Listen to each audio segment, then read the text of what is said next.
Hello, today we are making fall shaker cards. The papers I am using are just some scraps that I had laying around. I am using the Fawn large dot circle stackables and this Sizzix wild leaves die cut. So to start out, I took my medium sized circle.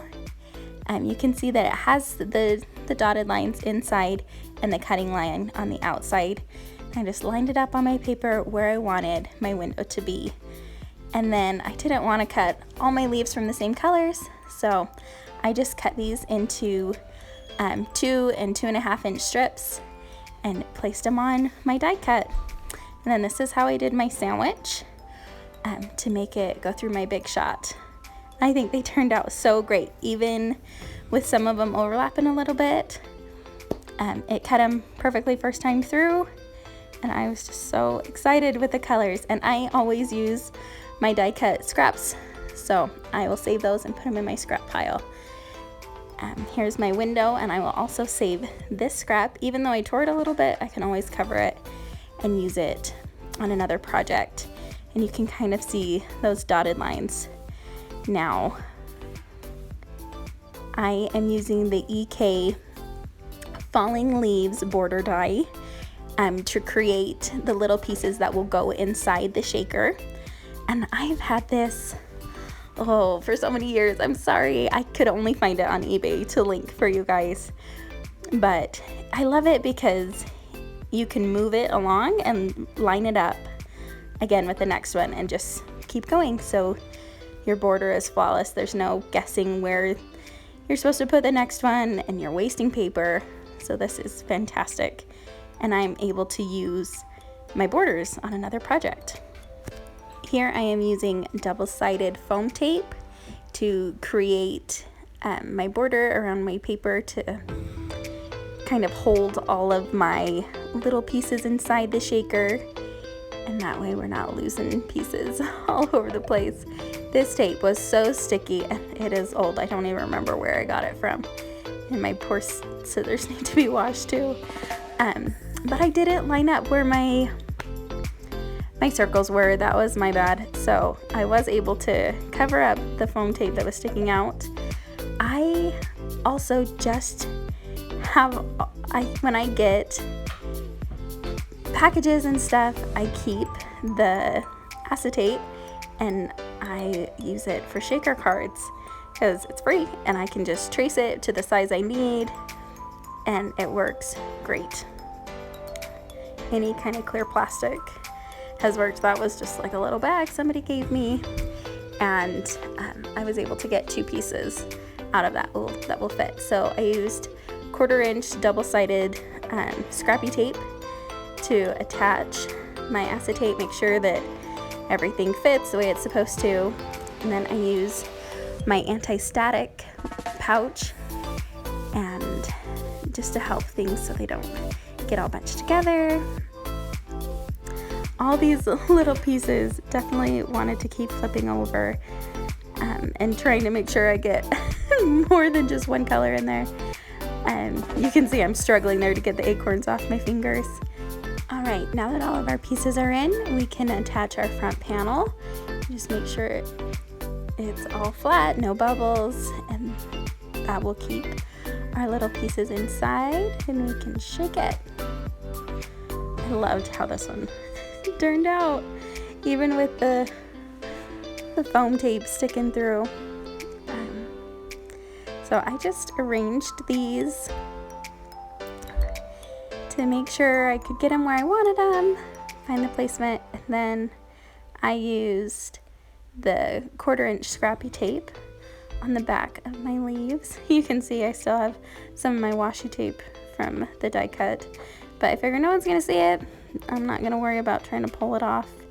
On the stem of the leaves, I did use the 1/8 inch Scrappy Tape. I love how these colors turned out together. It makes me so excited for fall. Is it fall at your house? So I decided to give these leaves a little bit of texture, and I just used a normal pencil and then kind of fluffed them up on the sides once I laid them down. I should have thought that one through. This card was definitely not as thought out as I wanted it to be in my head. It was totally thought out, and then I got to it and I was like, oh, this is not working out like I wanted. But I am happy with what I was able to do with it.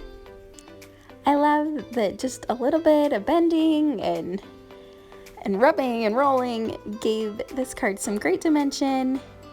Even though it's supposed to be a shaker card, it's still fun to have kind of some pop-up aspect to it. And I did end up trimming off that leaf. This time around, I did mark where I needed to put my double-sided foam tape so that I didn't end up having to try and cover it up in the end. It was thick enough that I ended up cutting strips in half, but again, it was so sticky you can tell that it was not wanting to cooperate with me. I finally got it done. And again, I used my anti-static powder pouch and put in my leaves and my acorns. This time I decided to use the Tombow glue to adhere my clear plastic. I did put my big punch on top of it until it was dry, and then I placed the front panel on top to complete the shaker card. Press it down, make sure everything moves the way it's supposed to. Laid them out, make sure they're where I wanted them to be this time. I did roll my leaves first, and I wanted them to be more authentic, so kind of tried to make them look like they had fallen off a tree and it started to dry and curl. And then I used the Tombow liquid glue again, just a little bit to attach it, but be able to stay up on the edges. And it was just so fun to work with these and get them how I wanted them. Don't be afraid to bend them, because you can always bend them back. And it's fun to just add a little bit more texture. Maybe it's just me, but mixing patterns has taken me a while. But I really loved how these patterns were able to work together, and they were subtle enough that I didn't feel like it was glaringly obvious that they were different. If you have successfully meshed patterns together, let me know. I want to see your projects. I'm getting braver at mix and matching different patterns. So let me know below what ones you have done. I got out my Misti and I stamped with the Tim Holtz Distress Ink Vintage Photo. And you can see I didn't get that fall all the way done. So just tap it again lightly. Press it. I love the Misti that I can just re-stamp my project and I am not going to be off. It's going to be right on where it needs to be. So here is the first card. I'm using that Happy Fall again. I just wiped it off so that I could place it on my card without smearing ink. Lined it up where I wanted it to be. Made sure I didn't move my card. That one was a little bit off, so just kind of slid it around. And the same ink, the Tim Holtz Distress Ink Vintage Photo. And just lightly tap it on. I found that when I press and get lots of ink on, I do end up with kind of a smeared look. So I just take it easy. The nice thing is with the Misti, you can do it over again and it's not going to mess up your project. I messed up so many projects trying to re-ink things. And this way I can do it flawlessly. The stamps I used are Happy Fall from the Trees Before and After stamp set by Fawn. I love how it complemented these cards and just pulled everything together.